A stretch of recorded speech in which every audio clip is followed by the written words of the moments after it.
AI is drastically reshaping how companies have value and how companies go to market, how companies think about their unique value proposition, what their hiring and staffing needs are, and what their sort of partnership arrangement and requirements are. And to simplify things, in the age of AI, there are really three kinds of, whether they're people or organizations. With AI, you're either a user, you're an integrator, or you're a builder. That's really everything kind of bubbles up to that. You can be multiple of those things, right? You can fit in multiple of those buckets. But I really like to kind of simplify it in those terms so people can really understand where they are and therefore how to show up in that space. So let's break this down. If you're a user of AI, then that's most people, right? Most individuals and even most companies, right? You are leveraging the AI tools, platforms, and products to extract the benefits, to be more productive, to be more efficient, and reduce costs. That's what the main value prop of using AI is. It's really a cost savings and efficiency play. And so if you're a user of AI, if your company is using AI, whether you're a startup or you're an enterprise company, you have to understand your economic opportunity in the age of AI is if you can use it in a way that reduces your costs, increases your margins, and makes you more efficient, which is totally valuable. And in my work as a fractional CTO, a lot of what I do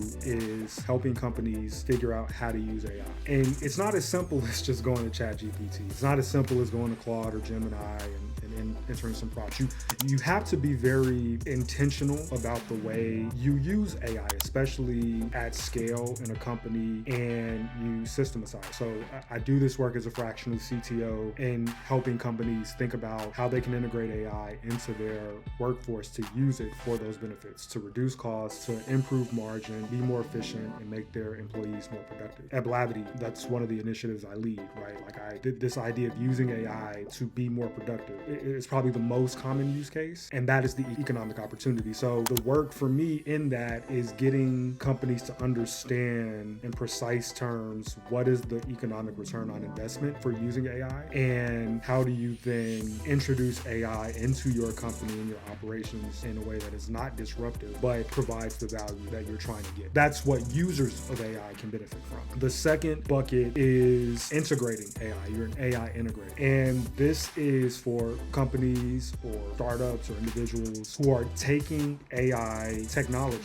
platforms, APIs, those sorts of things, and they are using the underlying technology to power and enhance their products and what they provide to their customers. So in this case, they have a product and they want to use AI to make their product better, to make their product smarter, to make their product faster, to make their product do net new things. And you commonly see this, for instance, I think a great example is Canva. Lots of people use Canva and have used Canva for easily designing, whether it's graphics for social media or presentations, and Canva had a lot of templates. Now what Canva has done is they've integrated AI technology into their platform to be able to make it easier for you to design, right? Now, instead of you having to browse through a bunch of templates, now because Canva has integrated AI, they've made it so that you can describe what you want and a template can be generated for you, right? So the core value proposition of Canva hasn't changed.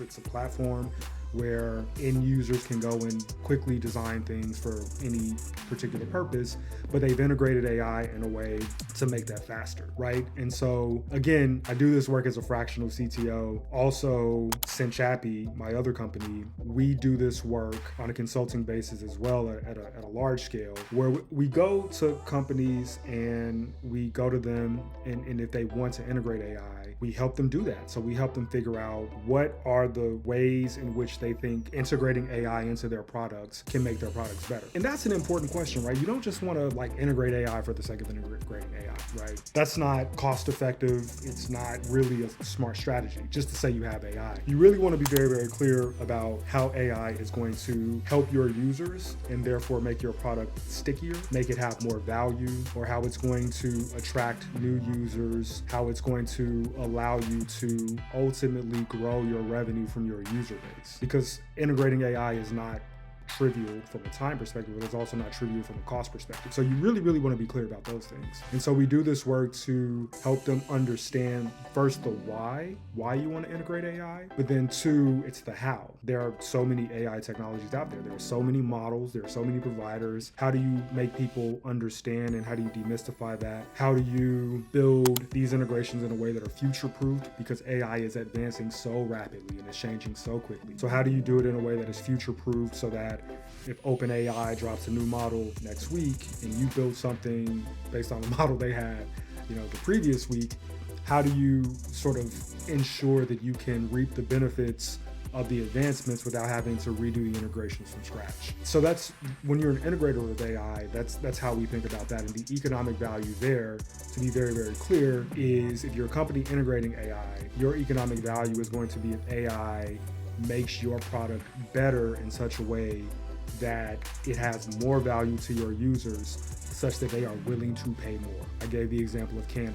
There are tons of other examples that I think many of us use, like Zoom. They've integrated the AI note taker. That makes Zoom more valuable. It makes more people want to use Zoom. It allows Zoom to come out with a plan that has this new AI note-taking feature that people will be willing to pay more for. Slack is the same way. A lot of business happens in Slack messages. So if Slack integrates AI and they use that AI to make it so that the conversations that are happening in Slack, you can get auto summarization of what's going on in the business and what happened here, what needs to happen there.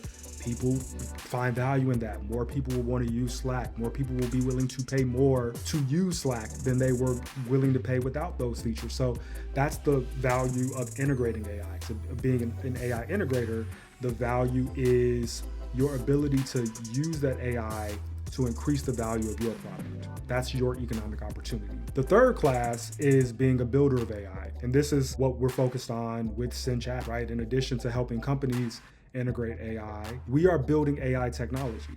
And this is a hard space to be in. And there are a lot of companies that are doing this. And I'm going to talk about that in just a second. But to be clear, the value of the economic opportunity from being a builder of AI is that you are creating a utility that other people will build upon, right? And so for Synchappy, we have some core products that are not themselves AI technologies, but when you are being a builder of AI, I want to focus on that slice, like building AI technology, the value and the economic opportunity is you're not trying to solve a specific use case. And I remember when I was starting Synchappy back in 2017, 2018, and I was describing what we were building, platform that we were building, which was going to take data from any source and bring it into one place and allow people to interact with that data using natural language, and then use that data, again, using in natural language to power and fuel automations across their operations.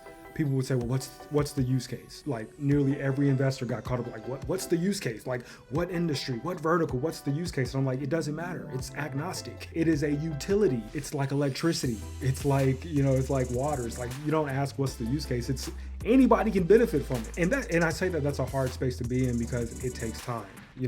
Again, I mentioned 2017, here we are 8 years later, and now you're seeing so many companies who have caught on to that vision and are playing in this area of trying to build AI tools and AI technologies. And the economic opportunity and the value there is if you can build something that is so essential that can power any industry and any use case, right?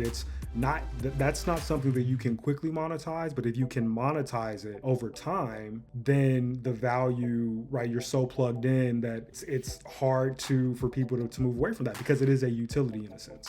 And that's what we've been doing with Synchappy, and what we're continuing to do with our AI and data platform is provide that core technology similar to, a lot of these other companies who are in this space where they want to provide platforms, they want to build and provide platforms that provide net new core AI capabilities to other companies to integrate or to other users to use, right? So just kind of breaking down in the world of AI and the economic opportunity there are really three buckets, right? You're a user, you're an integrator, or you're a builder. It's really, really hard to be a builder. And I don't think that many companies should be focused on that. it's really easy to be a user. And if you want to, at scale as a company or as an individual, realize the economic opportunity from being a user, then you have to be very, very clear about how you're using AI in a way to be more productive and increase margin.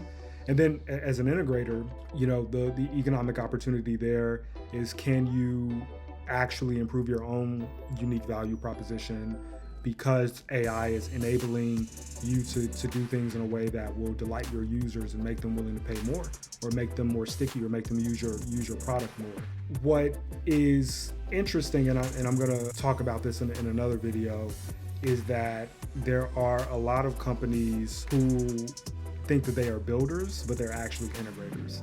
And they're kind of in this gray area that actually makes it very, very detrimental for them.